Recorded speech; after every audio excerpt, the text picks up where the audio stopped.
Stephen Mansfield, New York Times bestselling author and speaker. Doug Tenaple, I'm the creator of Earthworm Jim. Tweet groups. I'm Victor Dweck. Joseph Carter, I'm the Mink Man. This is Dave Baker from Forged in Fire. This is Leanne Morgan. I'm a comedian, and this is why you should never Never. Don't ever. Not ever. Don't waste your time. Oh, you really should. listen to those darling, yummy Reverend and the Reprobate. Completely unusable, but we'll start with the laugh. Hey, everybody, welcome back to the Reverend and the Reprobate. Thanks once again for joining us. I'm Lucas Pinkert. I am an actual pastor. With me, as always, I'm Jailbait. Dan Gibson, the Reprobate. Is my friend Danley. Today we've got a special treat for you guys. We've got a comedian on, and he actually, he got on the show. We found out about him. I don't know what the right way is to phrase this. We're still so new at this. We reached out to him. We reached out to him because of one of our. Hey, he was my mentor. He's the funniest guy I know. You got to reach out to him. And he did not disappoint. Now, one of the things awesome. about David that's so interesting is he bills himself as America's clean comedian. So he does faith comedy, he does clean comedy, but that is, and for him, a lot of people would be like, "Oh, that's your shtick." He does Lionel Richie comedy. Yeah, which is really interesting, but that's not his shtick. That is how he lives his life. Yeah. We get into some really cool stuff. We hear about his testimony. We hear about him playing basketball against Dennis Rodman. Yeah. There's that was awesome. Tons of meeting stuff. Katt Williams. Yeah, tons of stuff about his comedic career and the ups and downs of it. And man, it's just, this was a whirlwind interview. It's an absolute pleasure to get to talk to David Graham. We hope that you enjoy it. Let's bring him on. Remember to like and subscribe and smash the bell icon and go to our website and submit your email address to follow us. Hey, ladies and gentlemen, welcome back to the Reverend and the Reprobate Get to Interview Folks. We have with us the mentor of our guest from a few weeks ago. The wonderful, the talented Jeremy Nunez said, "There is nobody in the world that's funnier to me than David Graham, America's clean comic." David, thanks for joining us today, man. Virtuallyfunny.live. Is it .live or is it .live? Thank you, guys. I can't see you guys. We can see how that might pose a problem. Hello. It looks like you guys are white. No, I'm sorry. That's the paper. I'm sorry. Yeah. I'm sorry. Hey, how you doing, guys? We're fantastic, man. How are you? Oh, man, I'm as blessed as a man could be. I tell you, if I'd be more blessed, I'd be twins. Wow. I think it'd be scary to have why a not twin. triplets? Well, I'm already why stop big. there? I'm 300 pounds, man. So that's enough for me. Yeah. So you have talked a little bit about your athletic career and your comedy. And being 6'5", my assumption is that you were either an offensive tackle or a basketball player. No, I was the laundry guy. I Well done. The laundry. I could do it all in one trip. That's why they got me and gave me a scholarship. But no, actually, I played basketball at Connor State Junior College. Okay. And I got a lot of offers to go play 4-year ball. And then I ended up playing at Oklahoma Baptist University, where I was the president of the Fellowship of Christian Athletes. That's awesome. So how do you end up from college athlete, working with the FCA, and then moving into a career in comedy? I'm what you would call an idiot.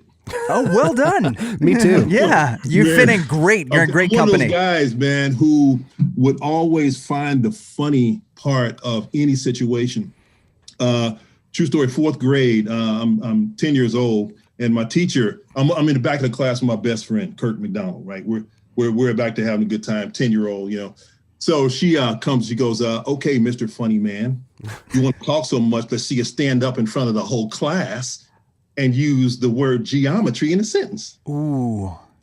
Yeah, so I stand up, 10 years old, and I go, "I once planted a seed, and it grew and grew and grew till one day it said, 'Gee, I'm a tree.'" The first joke. So my mom, 10 minutes later, is walking into the class. Oh, man. I go, principal's office. Unrelated? Comes into the class, 10 minutes. My mom beat me down in the class. Oh no my lie. gosh. No lie. Absolute true story. I see the stupid stuff in any and everything. I saw a lady on the side of the road about 10 years ago, and her car was just she had the hood up, just smoke coming out. And I'm like, oh man, poor thing. And she was under the hood. And I'm like, oh, poor thing. And she came out and she just wasn't attractive at all. And I'm like, that's why the car won't start. The car wants nothing to do with her. That's what's but praise God. I've been blessed to have a sense of humor through anything, especially what we're going through right now. Dude, you know, you have to have a sense of humor. What the world is going through right now, this is a worldwide altar call to me. Yeah, no This doubt. is something where God is speaking, and we need to really, really pay attention. So that's why I'm excited about what you guys are doing and what we're about. And the way that I bring comedy is 100% clean. I mean, I can't see myself spitting in God's face as good as he's been to me. So that's the way I do it. So Do it. Well, that's great, man. yeah, marketing yourself as a clean comedian, I feel like puts, we started out playing music together. That's how our friendship started. And we knew immediately once we started to tell he people. played bass guitar for me. Yeah. So immediately, bass man. yeah, I'm a bass man dude, too. come on, baby. So when we started telling people that we were Christians that played in a band and got the label of Christian band, doors to clubs started to shut. Opportunities to go and to talk with certain record labels and things like that were completely closed off once we got that label. Marketing yourself as a clean comic and as a Christian, what has that meant for your career, and how do you think that that's shaped your career path so far? Well, you got to have faith in whatever you do. And in this business, in show business, you have to have a thick skin at the same time. And the word says, if you are persecuted for my sake, then you will be blessed. So I know that when you guys decided to do that and doors began to close, you're doing the right thing. You were doing the right thing because you were setting yourself apart. In comedy, what I'm doing is seems so rare, and people don't think that clean comedy is funny. Okay, just come to one of my shows or go to virtuallyfunny.live. And you can get David Graham right from Comedy Central. You can get me right in your living room for just what it would cost to feed a family of 6. So I'm gonna do a family show. I'm gonna do it about your uncles, your cousins, siblings, and you guys can all enjoy it while sitting right there, specifically tailored to you. I've been able to do some other things in my comedy that is kind of an attraction for people. When I sing, I do a Temptations review where I do all 4 parts of the harmony all by myself, a cappella. I do Michael Jackson's voice. I do it as a grown man. And I was going to ask clarification. Younger and younger and younger. Is this? So, do you do the back to Got to Be There with the Jackson 5, and people are like, "Oh my goodness, you can sing that high." I had a buddy of mine said, "Man, singing that high, you better not ever go to jail." Yeah, good call. That's impressive. Yeah, so a little bit of a callback, because I want to follow up on something you said, but you had said, the uphill battle that clean comics face. I will be the first one to admit, he had mentioned, I don't know, 6 months ago maybe, to check out Dry Bar Comedy, some of the clean comedians that come through. I was like, I don't want to, they're not funny. I was wrong because now that we've kind of started, we've had a bunch of really cool guests on, like yourself. Thank you. I was wrong. Clean comedy can definitely be hysterical, and I actually enjoy it a little bit more. One of my favorite podcasts, I'm not going to throw bows here, but one of my favorite podcasts is the Two Bears One Cave podcast. It's Tom Segura and Bert Kreischer, hysterical comedians, but they wade into some territory that I go, okay, it's a little much. It's a little icky. Yeah, it's nice to have somebody that you can listen to with your wife, with your kids, somebody that if I reference their material to my congregation, hey, I heard this great joke this week, yada yada, where I'm not like, this is not safe for work, like you can't watch it with your family, and then I'm like, you know what, I'm not even going to tell them about it. I'm not even going to promote it. Your comedy is totally different. as are the people that you've mentored, like Jeremy Nunez and people like that. So now being a comedian that is a mentor, when did you first realize that now you're an older comic? That was Jeremy. You're old. No. This has been nice. Thank you, guys. Take care. No. Good night, so everybody. you've kind of pioneered some of this stuff. I realized that probably 20 years ago why I'm here. Right. And not simply why I'm here for comedy, but why I'm here in general. Sure. One reason I answered the call to preach. Another reason that I never, ever, ever, even before I was called to preach, I never used profanity on stage. Yeah. I would never, ever use profanity on stage. I usually save that for home. I was curious. I have a thing where people have said to me that even Chris Rock told me, he said, man, whatever you're doing, keep doing it. There's very few people. In fact, the only person that's doing all the things that you do on stage is Jamie Foxx, and you do it clean because I do impressions. Like I say, I sing. I'm the #1 Lionel Richie tribute singer in the country. I've got a whole band of background singers, but I was working with a guy. I was opening for a guy in 2003, and this club in comedy club in Wisconsin, they put us in a condo. He had a room and a bathroom. I had a room and a bathroom, and we're getting ready for the show. And I'm in there shaving, but I'm singing. I'm singing while I'm shaving. And he's like, man, is that you singing? I said, yeah. He said, you don't do that in your show? I said, well, no. He said, man, you start doing that, you will become a national headliner immediately. Right. So I started doing it. Probably 6 months later, I'm headlining coast to coast. Wow. Everywhere. So I've never had fear. I've never thought that I had to compromise myself. I'm one of the headliners for the Norwegian cruise fleet, and they have what they call late shows or 18 and over shows. I don't compromise with myself. I will go in there and I will do what I do without profanity, without the things that some people would want to see.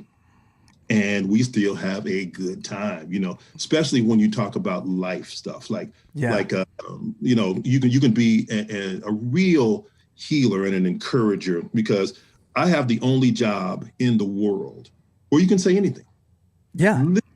Where it's literally okay to say anything. I don't take advantage of that but you can be an encourager. Like now, I do a lot of Zoom shows, and that's why I wanted to go into virtually funny .live. Right. Wanted to let people know that you don't have to go and go and listen to a comic and try to pick out some of the clean stuff. Some of the comics I look at it this way. It's kind of like eating your favorite ice cream with walnuts in it, but you love the ice cream and you're allergic to the walnuts.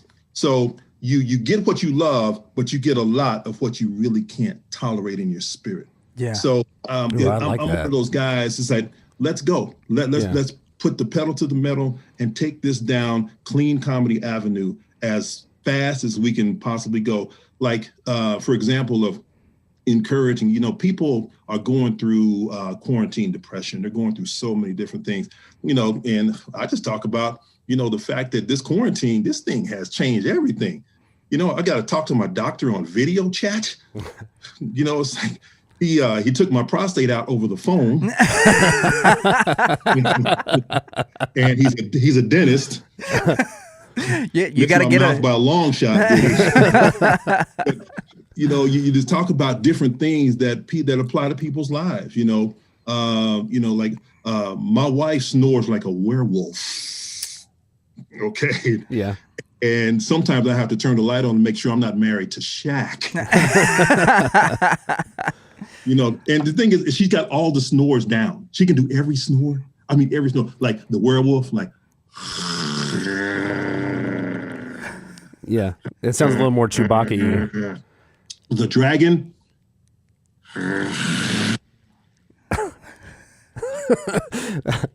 The audio cut out, but the video is hysterical still. Right. And then this one, I don't even have a word or a name for this type of snore. This one.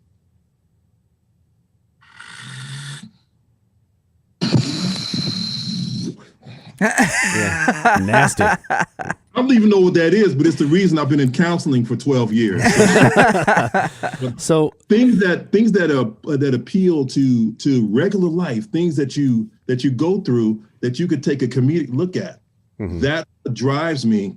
And if I can keep that clean, man, I've honored God. I've honored the people that raised me, and I'm not offending anybody, and I'm not killing my witness.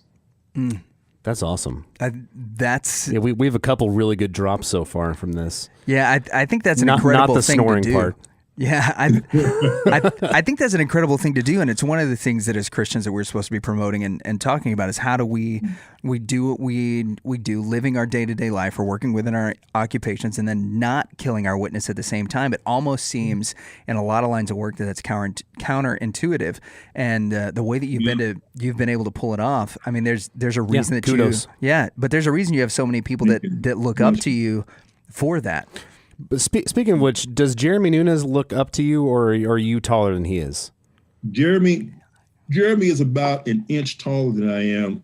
And So you look up to him, technically. He's one of those guys. I have to tell him that if he starts looking down at me, I'm going to feel bad.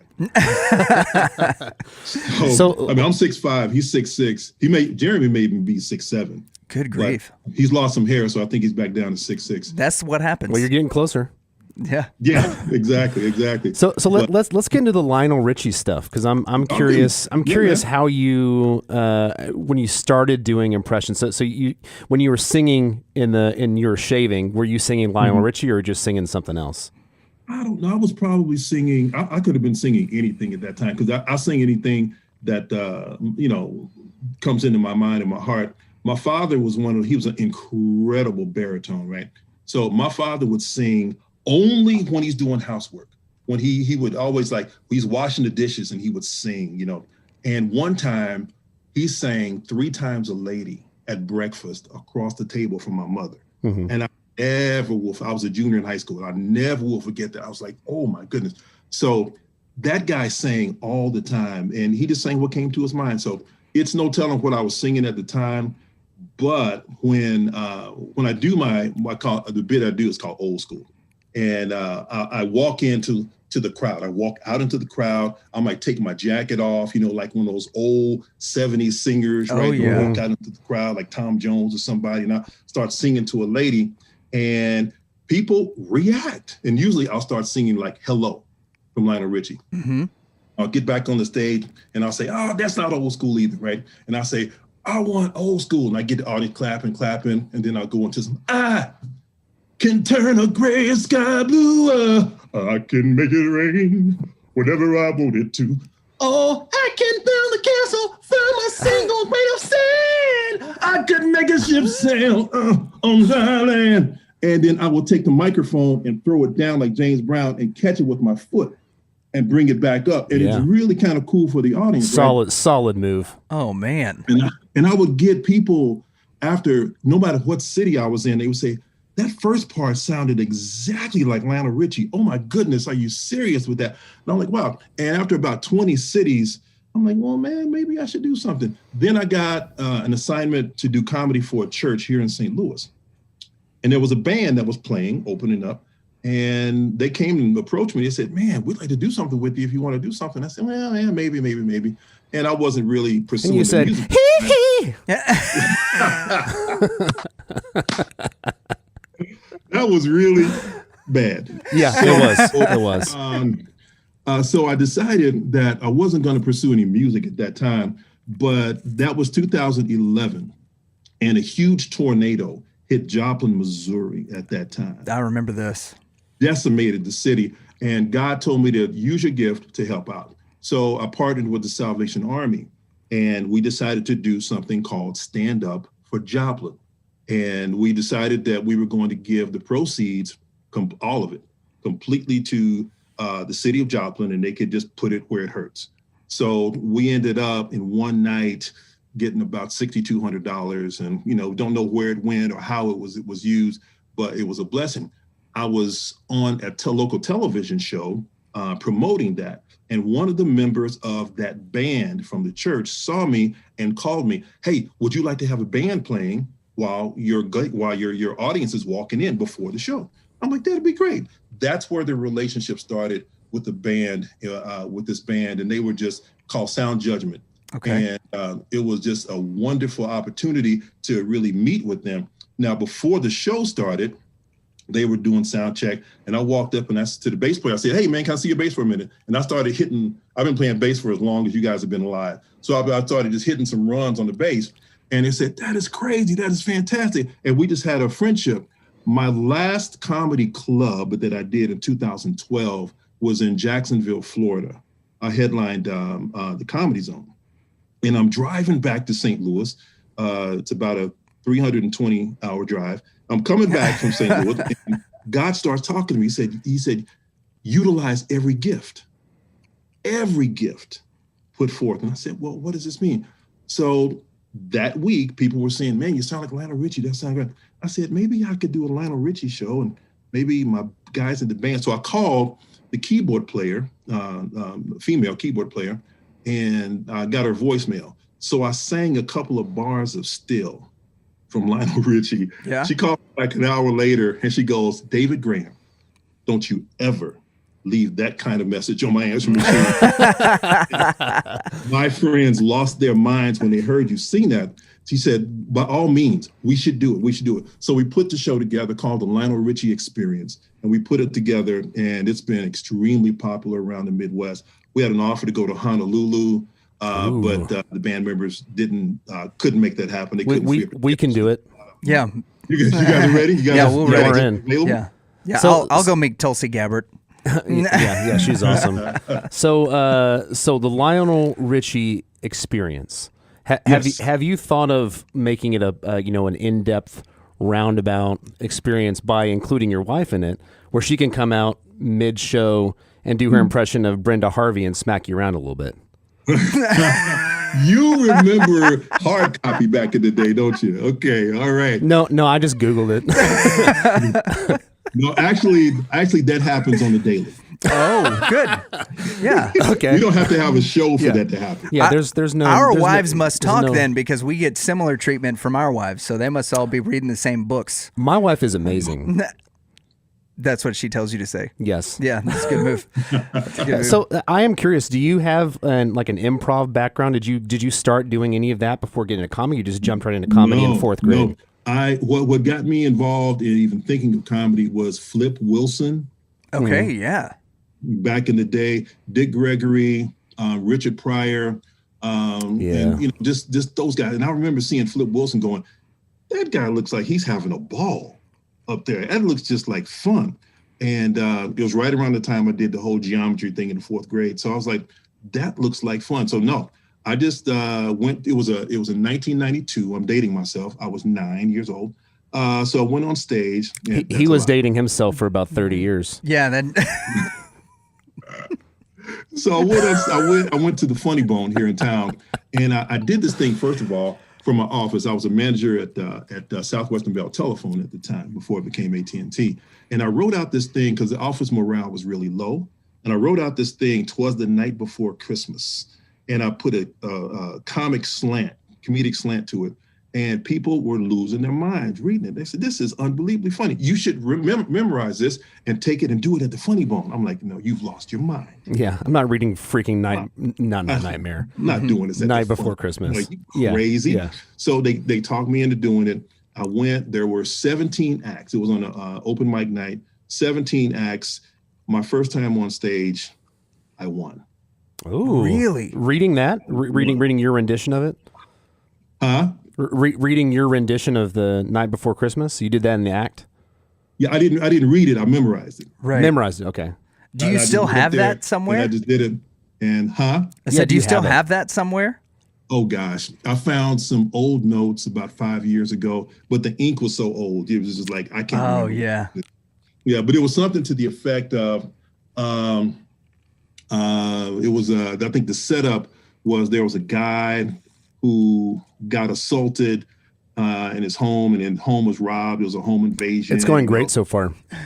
Oh yeah, great comedy, right? Yeah. So they rushed him to the hospital. He lapsed into a coma, but he came out of the coma a month later, and they said, "Sir, can you tell us what happened? Who did this to you? And he goes, "It was the night before Christmas." And it just goes on, and all through the, let's see, it was the night before Christmas, and all through the crib. Now the creature was stirring, except on some ribs. The sweat socks were hung by the toilet with pride, whether or not that mama had lied. And I can't remember the rest of it. That is awesome. The reaction while I was doing it. I like the direction. That's pretty funny. It was fun. It was fun. And I started thinking, well, maybe I might be able to do something, right? And then I went and I did it again. And Tommy Davidson from a show called In Living Color. Oh, you're very familiar with that. His people reached out to me in April of 2000. So I'd been doing it for 3 months. 3 months in, and I get that kind of call. And I went and I did a show with Tommy Davidson. I think it was that May, the next month after they called me. And I've been a comedy junkie, just like I've been a God junkie. And those two avenues didn't always meet in the way that they should. But once my heart got into what I needed to be for the Lord, and I could see the way he has blessed me in my life with health and opportunities, I said, you know what, I'm going to do this, not necessarily in a non-secular way, but I'm going to do it clean. Yeah. I'm going to do it clean. My parents brought me up that way. I had a daughter, and I said, no, I need her seeing. And I was mentoring guys. I was mentoring young men, and I was an AAU basketball coach. And I said, nope, I can't do it that way. So I started doing it clean. And believe it or not, I was the 5-leaf clover. Yeah. That guy that Catch a Rising Star can call. And because I was clean, I got a chance to open for Adam Sandler, for Sinbad, for George Wallace, and did other just national phenomenal acts. And it was all because I could be clean and funny. And then came other opportunities, like corporate opportunities. I'm the comedian for the St. Louis Cardinals. I do their Christmas parties.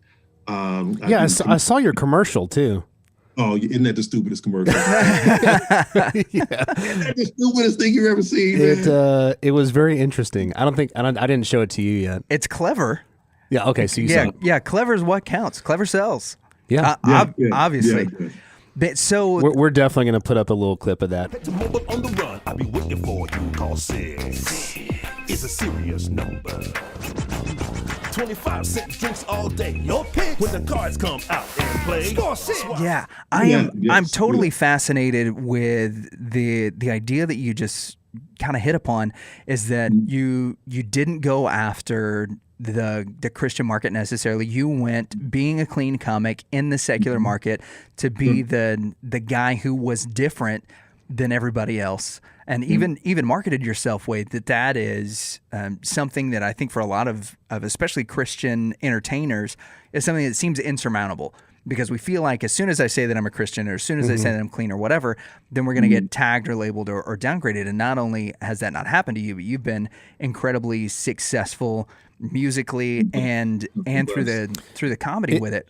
Is there such a thing as the opposite of that? Like where there's comedians that go like, I'm the dirtiest comedian. Well, I think Sam Kinison was probably in that. I mean, he talked in his act. That's a good point. Yeah, like extensively about that stuff. But that was the I'm reason. just saying, like guys trying to market themselves. I agree. Oh, yeah. Sam Kinison makes sense. Yeah, and I think so because sometimes people will have shows that will say bad boys of comedy. right. Yeah. As this, that, and the other. So they're trying to appeal to someone from a ticket selling standpoint. They want to put people in the seats, and it'll do it. It's what Shaquille O'Neal does with his comedy, and every 100% of them are just horrible. Here's a story for you. 2012, I'm walking in the mall and just minding my own business, and this lady walks up to me. She goes, "Hey, aren't you a comedian?" I said, "Yes, I am." He said, "Well, these guys back here, they noticed you and they want to ask you a question." I'm like, "Well, what guys?" And all of a sudden, there's like 4 guys are coming up to me, these big black dudes. I'm like, "Okay, I'm big. What's going on?" So they said, "Hey, our boss wants to talk to you." I'm standing there in the middle of the mall, in front of the pretzel place, and Katt Williams walks up to me. Oh, no way. I'm serious. I'll just say, I promise on a stack of neck bone. Katt Williams walks up to me and he goes, you a comedian? Yes. I was going to say, please do an impression. I said, and sometimes I'll tell this story on stage, but I tell it when I do the Katt Williams part, I get on my knees and I do the voice. Great. So he goes, he said, you a comedian? I said, yeah. Well, we see you online. We doing a show on Thanksgiving night at the Chavits. Okay, so it's the Chavits Arenas here in St. Louis. Mm-hmm. You 7 minutes? Can you do 7 minutes in front of me? $400, 7 minutes, 400, 400, 7 minutes, 400. I said, oh man, it'd be kind of cool, man. It'd be cool. So got his number, still got his number. Went home, talked to my wife, and she said, no, that's not for you. Yeah. That's not who you perform for. That's not what you're not what his audience wants to see. I said, baby, I know that I could be a light in a dark place and I will kill it. I promise you I will kill it. She said, but do you want to be in that environment? I said, well, Jesus ate with sinners, thieves. I said, I can do this, but I slept on it. And I woke up and it wasn't resting well in my spirit. So he wanted me to call him the next day at 3:00. Okay, this is like 2 days before the event. Right. So I called him, and first time I didn't get an answer. Second time I didn't get an answer. Third time I got an answer, and he goes, talk. I said, okay. I said, listen, man, this is David Graham, the guy you met. Just wanted to tell you, man, I appreciate you asking me about the show, but I don't think I'm going to do it. You ain't gonna do the show. You ain't gonna do the show. I said, no, I'm not gonna be able to. He turns around and goes, this blankety blank ain't gonna do the show. I can't believe you ain't gonna do. I said, no, I just don't think that. And that's all I got. And he hung up and was gone. Dang. Huh. Yeah. So it was a short time talking to a short guy. Mm-hmm. That would be short-lived. Okay. So it wasn't for me. It wasn't for me. It sounds like he was very busy filming Norbit.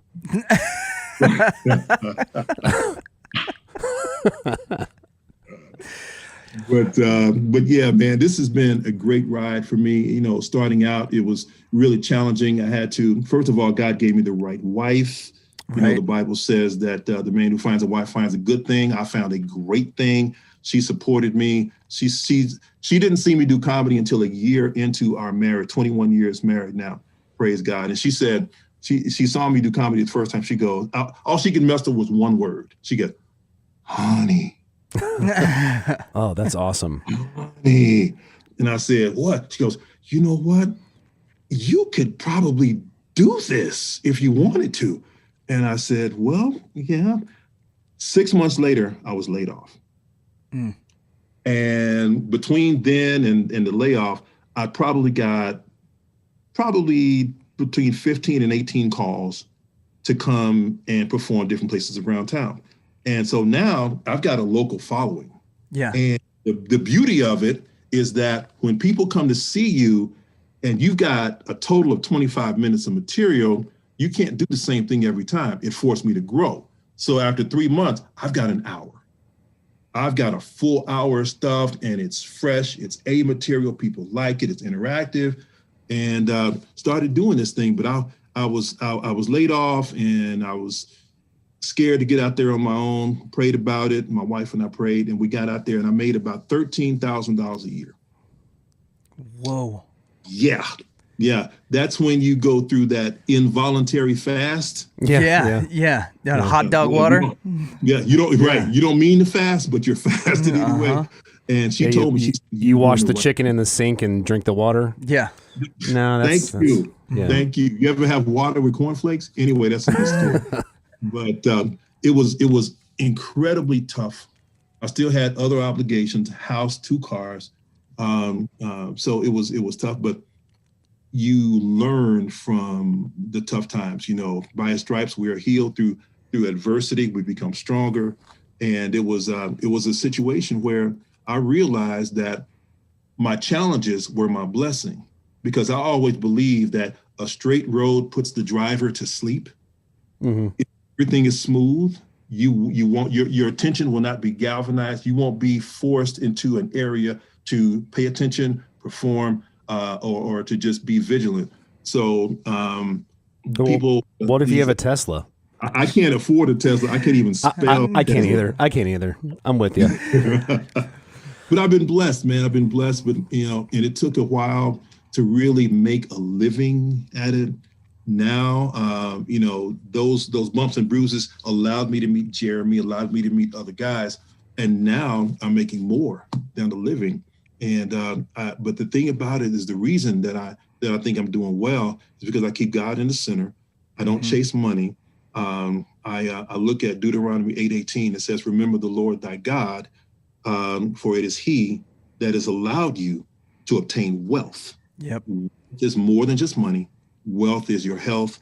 Wealth is your family. Wealth are the things that are around you that keep you and allow me to be the best me possible. I think that that's not just an incredible testimony of what God has brought you through, but also I think it's a really great signpost for other people that are in the same boat. I mean, we've touched on how COVID has rocked the world, especially, I mean, the first 2 months we had from the United States point, we had the quick stimulus and there were a lot of things that were there to sustain us. But over the last 8, we've had a lot of people that are in the same boat that have been laid off from their jobs, that are looking for what's next. What piece of advice would you give to somebody who is, they're working for a temp agency, or they've got, a second gig that they've had to pick up, but that they've got something in their heart that they want to do something, whether it's comedy, whether it's music, whatever. What advice would you give those people that are right now trying to make that decision? Is this the time for me to pursue my dreams, or do I need to really buckle down and try to sort out the money stuff? What would you say to them? I think you can do both. And the reason I say that is because if you really put your faith in God and not just say you put your faith in God, if you jump off the diving board into the deep end of the pool, okay, there's no jumping back. You put your faith in God and you allow yourself to be cemented in that, okay, that will allow you sustainability. God will give you what you need, okay? He may give you a smaller apartment, okay, that you could actually afford better, okay? But understand, anybody that's listening, the world has slowed down, and you can get the world's attention right now better than you ever could before. This is an opportunity for you to launch whatever it is that you are to launch. A lot of people aren't thinking this way. They're in only survival mode. But those of us who have faith know that there's something over the horizon, and this train called life is still moving down the track. You're going to get to that point. Have faith in what you do. Just pray and ask God to give you the direction that you need for your sustainability in life, meeting your obligations, bills, or whatever. Take on a roommate, do whatever it takes, but pursue your dream. What I'm doing now with this. Yeah, I want to get into that too. Yeah, virtuallyfunny.live. We've been talking a lot of the faith aspects of branching out. This was a scary thing to do, guys, to go from, I was a project manager for WorldCom. And I was making really good money, but I got laid off as a financial consultant with Boeing. I got laid off as a project manager with WorldCom. This was hard to do. My wife said, go and show the world your comedy. You are the funniest person I've ever seen on television or otherwise. Go and show the world your comedy. And I said to God, this has got to be the right woman, or she wants to spend more time with her boyfriend. Those two things have got to be in place. So here we are, 18 years into a full-time comedy career.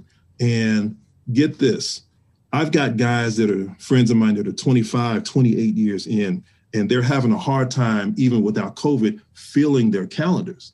Really, really hard filling their calendars. They've got this agency, that agency, this agent. I fired every agent that I ever had because one reason or another. When people ask, how do you stay so busy? God is my agent. God directs me into the places that God tells me when to say no. Yeah. God directs me in places where I should go. And 65% of my business is repeat business. People that want me to come back again and do shows. I do birthday parties. I do retirement parties for people. I do backyard parties. I do all kinds of things. I do corporate stuff. I'm even a motivational speaker. I have a foray called Making Excellence a Habit.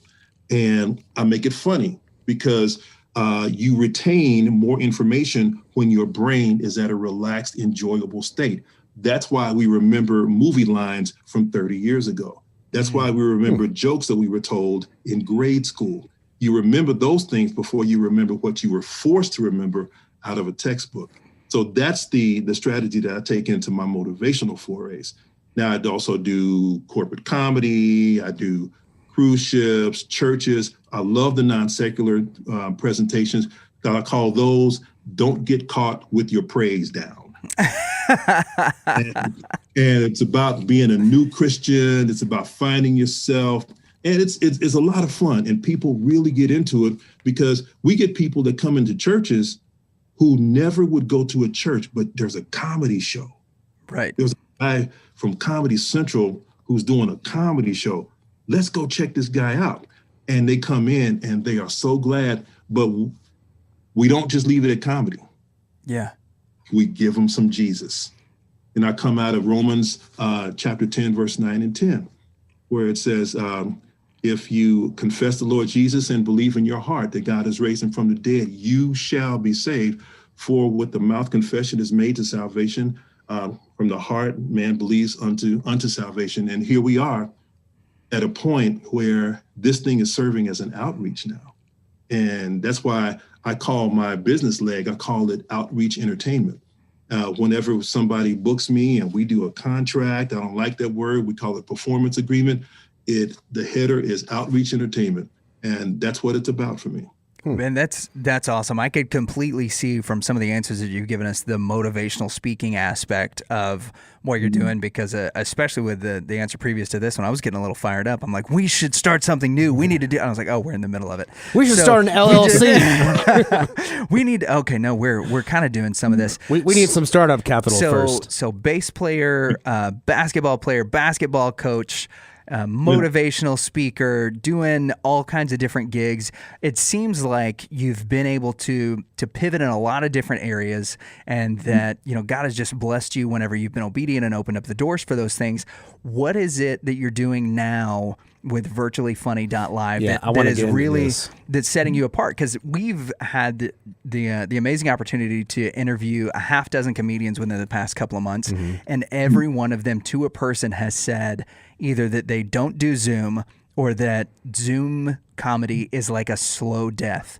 And yet here you are, that you are not only doing it, but now you're marketing yourself as somebody that can do this. And you and I were talking the other night, and I was laughing hysterically because it's different. I want to hear your how you explain it. It's different than just doing just regular stand-up to a corporate gig or something. Yeah. You actually want to customize comedy to a family. Yeah. How cool would it be? It would be awesome. Somebody just to say, listen, this is what I want to do. It's my wife's birthday, or it's just a Saturday night and we don't have anything planned. I'm going to surprise her. We're going to get the kids. We're going to get everybody, in that COVID friendly circle. Right. We're going to get everybody. Boom. But what I've done is I've had people to surprise their family members. Okay. Mm-hmm. But prior to the actual event, I've taken notes. I know the wife's favorite song. I know this about their oldest son. I know that their daughter loves chemistry. I know that their youngest child is a piano whiz, this kind of thing. And I package all of that. And depending on where they are, if they're from Wisconsin, I'm going to talk about the Packers. I'm going to talk about the Brewers, these kind of things. And I package it, but I want to know something about their local community. I want to know about their grocery store. I want to know about the schools that they go to. Hey, you guys play for the Panthers? I heard you guys, you're 0-10 last year, that kind of thing. So it's so personal to them. And this guy who's been on Comedy Central, this professional comic, is in their living room talking to them about them and having a rip-roaring good time. And it was a great surprise for families. Also a great surprise for corporate. This is hilarious. About a month ago, did a show, and the lady, my contact, she said, well, they don't know that it's good. I said, well, don't tell them. Don't tell them. Yes, this is what I like. The Zoom call. I'm just going to pop onto the Zoom call, and they were talking, so, and they're talking about things that relate to business before the actual Zoom officially got started. And then she goes, we've already worked this out. And she goes, excuse me, sir, looks like your name is David, because this is my wife's computer on right now. Your name is David. I said, yeah, David, can we help you? This ain't the Jenkins family reunion. Yeah, this is the Zoom number 2268, right? They said this is the Jenkins family reunion. Now I don't understand all the Zoom stuff. I just got out. So I'm trying to understand why, we got to be talking all like this. But I don't know none of y'all. And then it went so far. And then one guy goes, see, he didn't think I could hear. He goes, see, this is why we don't do Zoom. This is why I can't stand Zoom. You never know. You never know what you're going to get. Who that talking? And it was fantastic. And then my contact goes into, ladies and gentlemen, brothers and sisters, boom, boom. Yeah. You let him off the hook. He's been on Comedy Central. He's worked with Chris Rock, Adam Sandler. He just got off tour with Kevin Hart, bam, bam, bam. David Graham. I'm saying, I got you guys. Now we're off and running. Yeah. Thing is funny. If I belch, they're laughing at that. We're just having a great time. See, and it's just a matter of just catching people by surprise and then just being creative. See, I wanna do something similarly to this. I want to have you come on a family Zoom call where we're all touching base. Oh yeah. And you could say, this is a pitch, and you could say, I'm my grandfather passed away 10 years ago or so. You could say, yeah, I'm an old friend of Les, or something. Or that's the kind of stuff we work out. That's exactly what that'd be great. And then if anyone, we would have worked out in advance. And I know this is really in depth, but if anyone has, objects, you go, no, listen, Aunt Dawn, you know me. You have been screwing up your deviled eggs at Thanksgiving for 3 years. You could have all this stuff and just watch the chaos. Because I'm all about the chaos. I think that would be brilliant. And then you let them in on it, and you get to do some comedy. But oh man, I already texted my mom this morning to see if she wants to do a family. She'd be in. Hey, you know what? I'm in for half. If you guys can pull that off, I'm in for half. Ben, it's been so crazy talking to you about the different pivots in your career and what you're doing now, just the creative nature of all of it. I mean, Lionel Richie impersonations, everybody does Elvis, right? Mm-hmm. I never think of, and down in Texas, we've got all these crazy like country tribute bands. A lot of people that are doing like Tom Petty or the Red Hot Chili Peppers, all these rock groups. I never thought of Lionel Richie as a guy to tribute, and yet every Michael song, Jackson is a gimme. Yeah, Michael Jackson's a gimme. But every song you're talking about, like I'm singing, I'm humming it in my head. Yeah. I'm like, oh my gosh, I know all of that stuff. You've done the comedy. You're now doing this stuff. Your career, it sounds like, has just been absolutely incredible. If you could narrow it down to one moment, what do you think of everything that you've done? What is the moment that you cherish the most in your career so far? It's not even close. It happened last October 22nd.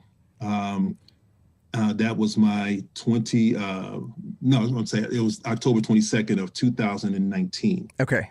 Was my wife and I, my 20th anniversary, right? And I was performing on the Norwegian Joy. We were doing 2 weeks going through the Mexican Riviera, right? So I'm headlining the ship, 4,400 people, passengers on the ship. And all of my shows are sold out. After the first night, people just start booking the book. You couldn't get a ticket, couldn't get a seat. And I've got pictures, and I'm going to put on the new website, virtuallyfunny.live. Yeah. And we'll also put the link in the comments. Okay. We'll put it everywhere. Also, I'm going to put the pictures of the lines that people were in just to see the show. And it's not an ego thing. It's like, wow, to have the people appreciate you like that. So my wife and I, it's our anniversary night, we want to take some pictures. Okay. And when I say this is by far the greatest moment of my career, it is. We're standing in line to take some pictures, and there are these cruise ship officials. They're in their little uniforms and everything. They're all official and everything. One is standing about 10 feet from me. A couple approaches him, a husband and wife approach him, and I can hear the conversation. And the man goes, "Excuse me, sir, we'd like to talk to you about getting comedy tickets." Everybody at the pool, everybody in the dining halls, everybody's talking about this guy, David Graham. They're saying you got to see him. If you don't see him on this cruise, it's almost worth booking another cruise so you can get a chance to see this comedian. Wow. And I'm like, he's right over my right shoulder, this husband, about 8 feet from my right shoulder. And I am literally goosebumped all over. I'm like, wow. That's awesome. So I turned and I said, "Excuse me, I didn't want to just pry into your conversation, but I'm David Graham. And I want you guys to be my special guests tomorrow night at 8:00. We're going to put some special chairs out just for you and your wife." And they came. And I was going back and forth with them throughout the show, and it was fantastic. One of the most rewarding times ever. And the wife is just, she's holding back tears. And at first the husband's like, "Right, you're the guy. You're really the guy, whatever." And you have to wear, if you work on the ship, you have to wear identifying badge. And I just turned and I showed it to him, and he's like, "Oh my gosh, really?" So he was like, "You're not that funny." I know, right? I'm funny looking. Yeah, you haven't been funny this whole conversation. Tell me a joke. You want a joke? Let's see.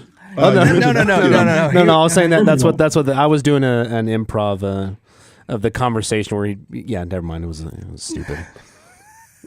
We're gonna have to cut this. Yeah. It's hard, isn't it? Yeah. Yeah, it is. Yeah, continue with your story. So the wife's holding back tears. You show the husband your name tag. Yeah. And then it was just a great moment. My wife was wondering who am I talking to, and I told her, I said, "Come over here, baby. These people they want to come see the show." And she's like, "Well, there's no more tickets." I said, "We're going to make room for them," and they came, and it was just it was just one of the coolest moments in my career. I'd say the absolute pinnacle moment of my career. And I've had some great times on stage, incredible times on stage, incredible times, hanging out with different comics that I've seen on television. Got a call from the Heisman Trophy Association to come and do it for them. And I did it 2 years in a row. They liked me so much the first year, they brought me back a second year. And we had a great time. So I've had high moments, but that one was the most important to me. That's awesome. That's awesome. I mean, you're on a cruise ship. You're with your wife. It's a special day for y'all. You get to do something for somebody else. Yeah, that's pretty incredible, man. And it sounds like you've actually had some really great opportunities being a clean comic that you wouldn't have had otherwise. So that's fantastic. Amen to that. I performed in Mount Rushmore. Just so many different places. And being clean has gotten me into some doors, like with the Cardinals and things of that nature. But you mentioned Thanksgiving, and I tell my audiences I love the holidays. Yeah. So we went to my mother-in-law's house this past Thanksgiving, right? And my mother-in-law, she's so mad at me. She got so mad at me. She's mad at me right now, right? I mean, she is mad as a Klansman watching the Huxtables. This lady is hot mad at me. I'm gonna tell you right now. What happened was I used 2 of her wigs to take the cornbread out the oven.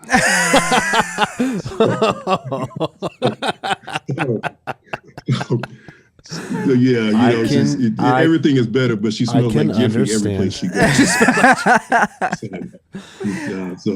But it's stuff like that I think kind of ingratiates me in the hearts of some people, because I'll never forget, I do a certain bit that got me an audition for Saturday Night Live.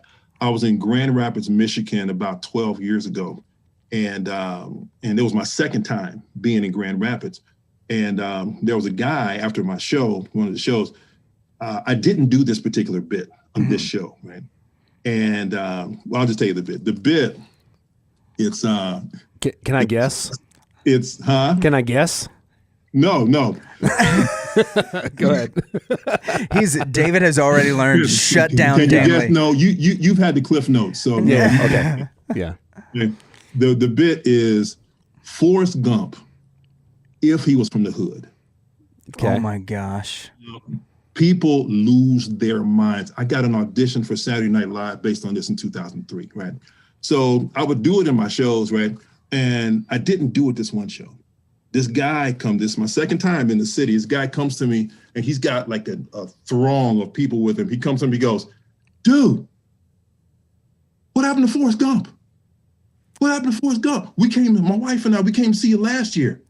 I brought my mother-in-law, my father-in-law, this is my mom, my dad, this is my brother. I told him about the Forrest Gump thing. He didn't do the Forrest Gump thing. I'm like, oh man. So I had all my DVDs right there that I was selling after the show. I just signed it, handed him a DVD, man. I said, man, go home and enjoy it. You know, give me your address. I'll come over tomorrow. I'll do it in your living room. I'll do whatever you want to do. Yeah. It's one of those things where people, when they appreciate you, they really, really do. And they know that it was cool to bring their parents, you know, that there's nothing that's going to be said or done that nobody will be ashamed of. So I am happy as Ray Charles at night school. That's got to be an amazing thing when you have, you know, you've got a mom, a dad, their kids, the grandparents, where you can span generationally. Everybody can go, because there's so many like obstacles to doing anything together, especially when it's, you know, you can't all go to a movie because we don't all like the same movies. You can't all do this because, you know, grandmother and granddad got to get in bed by, you know, a certain hour or whatever. But to have somebody that they can go see that is funny generationally, can cross all of those lines, but also that's enjoyable for everyone. It is a bit of a brain break and a time to relax. That's what comedy is supposed to be, and you've done it successfully for the last 2 decades, and are continuing to do it. That's pretty incredible, man. Yeah. You know, I can't say it enough. Glory, glory, glory to God.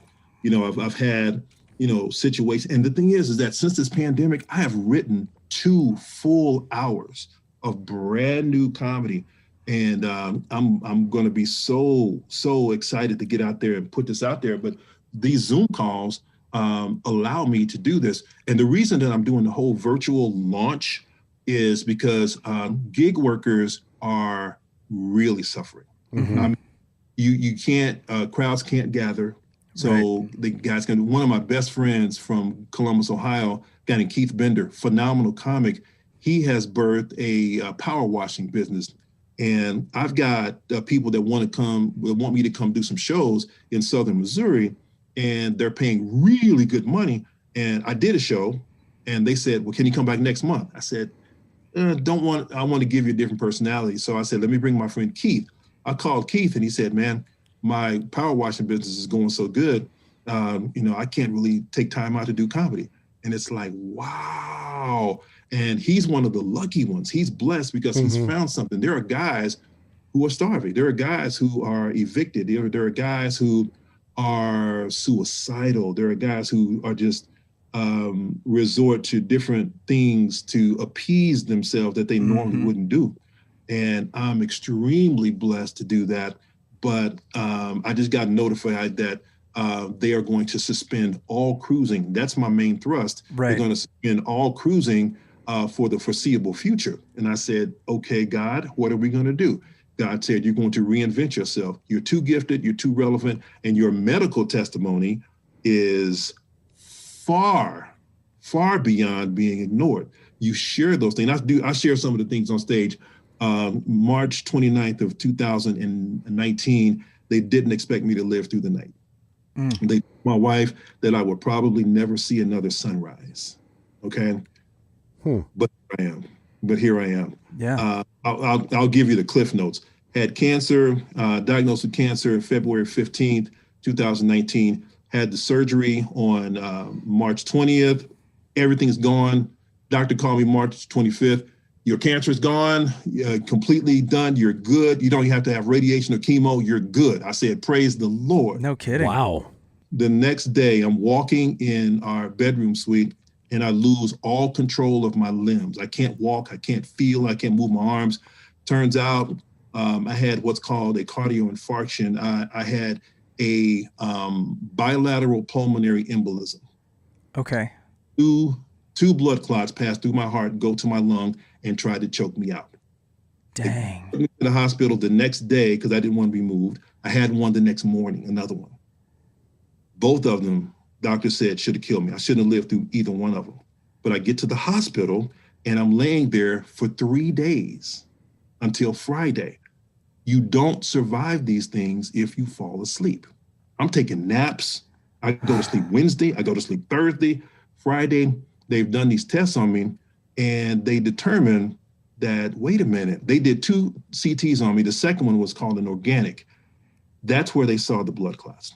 And it just so happened they had to do a procedure where they shoot the blood thinner in, but they had to keep it from going anywhere else outside my cardio area because I was still bleeding from my cancer surgery, not to get gross. Right. I would have bled out in a matter of hours. So they had to somehow curtail all of this into my cardio area.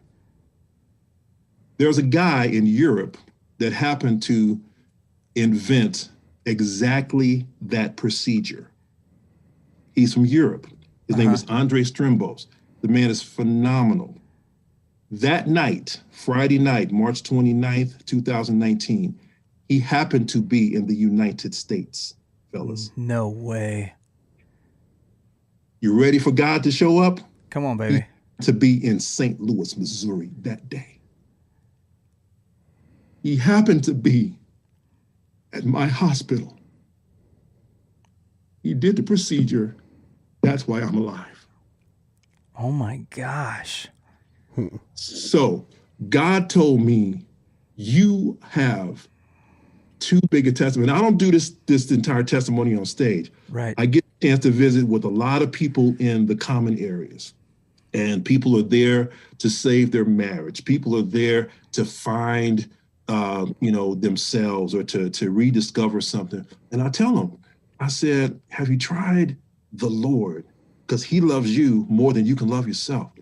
And it's something that God told me I had more work to do. So with reinventing myself and with don't get caught with your praise down, I have another show that I call, it's all about family and crazy family members. I call it Relatively Speaking. It's a lot of fun. It's about, for example, when I was little, my father told us the ice cream man plays music when he's out of ice cream. Yeah, that'll go over good with the kids. Okay. Okay. So it's something that you can really kind of sink your teeth into. And I know that I have a purpose and I know that God wants me out there because my pastor told me, he said, as a comedian and as a former athlete, you can go into social circles that I cannot. Mm-hmm. Pastor, they won't accept me into the little talking circles at the gym. You can walk up to a bunch of guys over at the bench press and you can share with them and inspire them. And that's what I've been doing. And that's what God has blessed me to do. And now that's what he has implored me to do. Through comedy and just through being a big mouth and being gregarious and loving to meet people. And here we are. Actually, the gym is a pretty good place to witness to people because especially if they're on the bench press and that bar comes down, I mean, you've got them. That's right. You captive get a lot audience. of testifying on the bench press. Yeah. Well, hey, thank you for so much for coming on. We do like to do something at towards the end. We're just going to do some lightning fire questions. So the first thing that comes to your head, shoot it out. We'll go from there. You ready? All right. Shoot. We'll do 5. How many Yeah, do you let's wanna do 5. Oh, Let's do 5. Okay. Right. Oh, Of course, it just locked. If he can keep his document pulled up, we'll do 5 questions. What is a body part you wouldn't mind losing? My brain. What is the most useless talent you have? Cooking bacon. Ooh, I don't know. That's a pretty significant talent. That's a pretty good talent. Yeah, but man. I understand what you're saying. Yeah. I guess it's not useless, but yeah. Where is the worst smelling place you've ever been?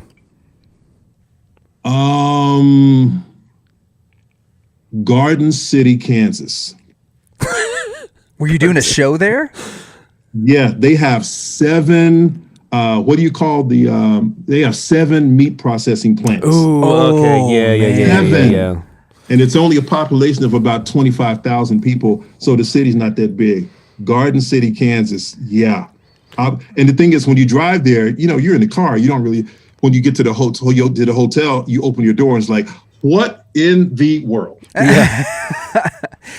What is that? So my first 5 minutes on stage was about that. Dang, Garden City, Kansas, off the bucket list. Okay, if you were given a 1-minute ad slot during the Super Bowl, what would you fill it with?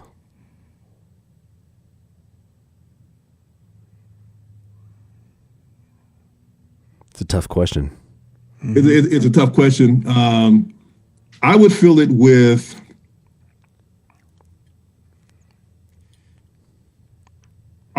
Basketball stories. Okay. Like what? Like the time I dunked on Dennis Rodman in 1980. Oh, all right. Okay. Forget the other questions. Yeah. This is the only one. Okay, tell me about the time you dunked on story. Dennis Rodman. It's Dennis Rodman. It's Dennis's sophomore year, okay? He got kicked out of a junior college in Texas, and then he and I are the exact same age. Yeah. He got kicked out of a junior college, and he spent 2 years just wondering. His mother kicked him out of the house, and I went to Oklahoma Baptist University, right? And I'm running all the camps that summer of '83. I'm running all the camps, and the head coach, Bob Banfield, comes to me. He says, "You hear about Southeastern?" I said, "What?" "They got this kid Rodman." I said, "Rodman? You ever seen the girls team at Louisiana Tech? Deborah Rodman, 6'3" girl, averaging 35. Yeah, this is her brother. He's 6'8" and can outrun anybody that plays this game." Mm-hmm. I'm like, okay, I'm an All-American. Bring it on. I had no idea. I had no idea that he was as good as he was. So we made the mistake of playing him in a man-to-man. And I will tell you, I held Dennis Rodman, ladies and gentlemen, I held Dennis Rodman to 29 points and 28 rebounds. That's right. Held him down. Great job. He was not getting 29 rebounds. But the second time we played him in a zone, and he was probably everybody's All-American by then. Yeah. He hadn't even been playing college ball that long. And I got the ball at the free throw line at the high post, turned around, faked like I was going to jump shoot it. The guy, Harold Spivey, that was guarding me, jumped. I went around him. Rodman came over to help, but I was already airborne. Then he jumped. Our chests collided in midair, and I just threw it in with 2 hands as hard as I could. It should have been an and one, but the referee didn't call a foul. But I knew I had just dunked on everybody's All-American. And when I would dunk on somebody, I would run back down the court backwards so I can look you in the eye. Right. Just did, right? Yeah. I was looking Dennis in the eye, and guys, I'm not going to kid you. Not 8 seconds went off the clock before I was wearing his navel. He dunked right back on me, and he got it was you back. so violent. I couldn't tell if he did it one hand or 2 hand because he was way over my head like this. And it was, I knew it was bad when after the dunk, I turned and my teammates on the bench were losing it. They were just losing their minds, right? I'll say, oh, that must have been bad. It had to be bad. But yeah, I dunked on Dennis and he returned the favor. And I knew he was going to be good, but I had no idea that I was playing against a Hall of Famer. Did he have all the jewelry and stuff at this point? Probably not. No. Yeah. It was interesting that we were expecting a big snowstorm. It was about a 2.5 hour drive down to Durant, Oklahoma, where Southeastern is from Shawnee. So we left about 3-4 hours early. Okay. the storm never came. So we got there about 4 hours early. So we went to the student union, to maybe get a bite and maybe, play some video games. And they call him Worm, called Dennis Worm, because he used to play Miss Pac-Man. And when he would play it, he would do his body like that. Dennis was on the Pac-Man machine, but he remembered me from the game that we played before. And we started talking, and we played Pac-Man for about an hour and went back to his room and listened to some music, and then went and played the game. They beat us again, but we went and we played the game. So he was completely normal. I mean, his conversation was normal. He talked about family. He talked about how happy he is to be doing what he loves and all that. And to see him go the way that he went was kind of shocking. To see him become the ambassador to North Korea, you Dang mean? it. That was gonna be my last question. If you got the he chance, was the ambassador to Southeast Oklahoma. if you got the chance to go to North Korea and be Kim Jong Un's best friend, what would you do? That's the fifth question. I would stay home. Me That's a too. safe answer. Well, hey, man, I would stay home. David Graham, thank you so much. Make sure that you check out virtuallyfunny.live. Cleancomedyguy.com. Yeah, there it is. That's the main one. David freaking Graham. Yeah, David Graham. That was... So many unexpected twists and turns in that one. There's so much that I feel like we didn't get to because so many of the comedians that we interview, we've got these highs and lows, these funny things. And he kept telling us in the post interview, he was like, we didn't laugh a lot. Yeah, I felt like we laughed the entire time. Me too. But there were some really phenomenal, genuine moments with him that were very unexpected. Well, and the reason I really wanted to talk to him, of course, was because he's funny. Right. But I was interested in, I like the guy that referred us to him. Right, Jeremy Nunez. He's got a great story, so I wanted to hear the story too, and that's not going to be hysterical the whole time. No, I was not expecting his testimony. Yeah. Oh my gosh. Almost dying and then the and right the doctor being and I there. think the timeline there is about a month and a half from diagnosis to cancer removal to you're about to die, preparing his wife that he's not going to make it for a through carpal an tunnel operation. infarction. I think is what it was. Not even close. It was a cardiac infarction, I'm pretty sure. Closer. Thanks for paying so much attention to David. Well, let's just cut this part out. I like that I always say that and you never cut it out. No, because people need to know what they just... This is me. It's me. So the testimony of itself was really incredible, getting to hear his story, and then the way that he uses his comedy, I think is phenomenal. That he uses it in order to give his testimony, he uses it as a message, but that he's not going specifically for the Christian market or a general market or whatever, that he is going to go where he's being feels true like to his calling. Yeah, and how about turning down an opportunity to open for Katt Williams? Yeah. Oh my gosh. That's like, what would the equivalent be for you? I don't know. That's what I was going to say. It's hard to wrap my mind around that. Maybe playing with Slash or Guns N' Roses or something. So you're talking about an arena. Yeah, and Katt Williams is pretty graphic and 20,000 seats. They've asked you to open for him. They tell you get 2 songs. The whole time he was saying, of how it went, I was going, I wouldn't have done that. I would have opened. Yeah. Oh, no doubt. No doubt. My wife says no, and be like, honey, you don't know what you're talking about. Shut up. Whatever. You don't know. You don't know this guy. Yeah, he's about this tall. He's going to chew on my knees. I can't imagine the courage that it took to do that, and to be able to not just tell that story about what it was like, but to have First that off, as it's a hysterical story. Yeah, but also to have that as a benchmark of this is how I knew that God was with me through these things, because it gave me the courage and the strength to not do and not take advantage of opportunities that wouldn't have served me in a way that it continues to give integrity to my testimony, I think maybe is the best way to put it.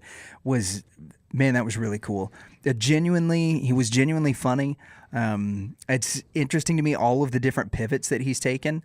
And I wanted to, as a bass player, I can relate to some of that, because like for you guys, for guitar players, if you do one thing really well, you can continue to do it. You can be a rock guitarist and be. I can play A really well. Yeah, but you can be a rock guitarist and play in rock and roll bands from here until whenever you stop because you're great at that.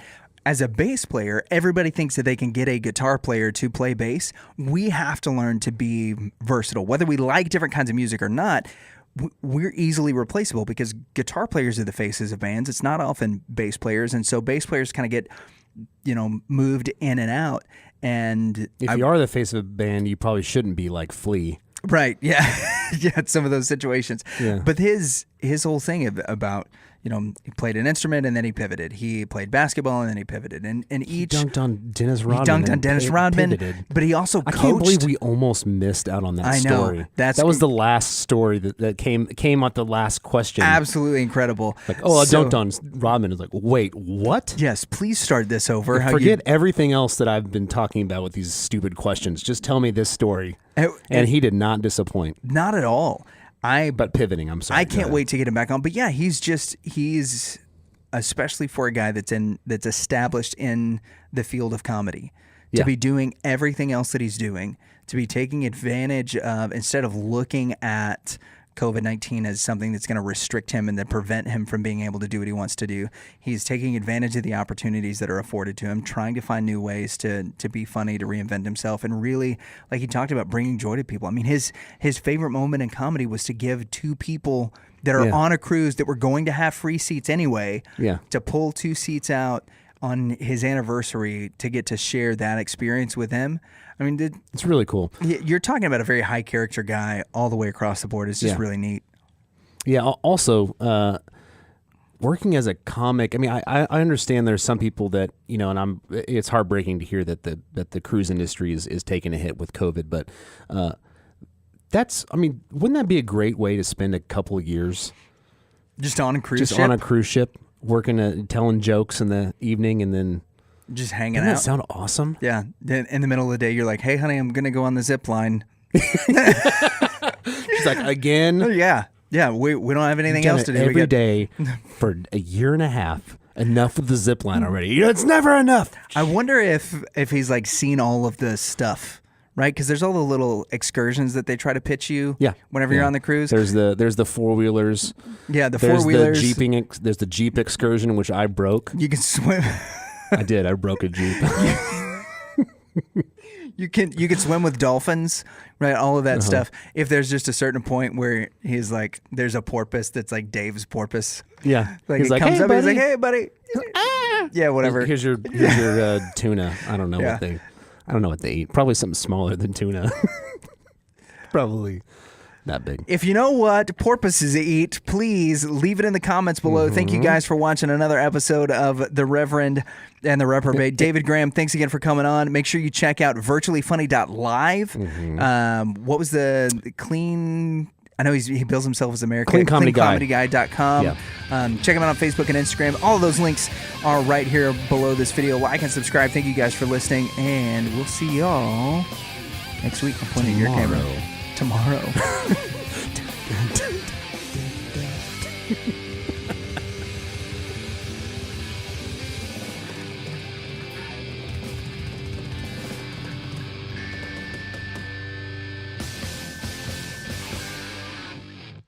Guys, this is David Graham, America's clean comedian. And I just want to say from the bottom of my heart, here's the reason that you should never listen to the Reverend and Reprobate show. Ever, ever, ever, ever, ever, ever, ever, ever.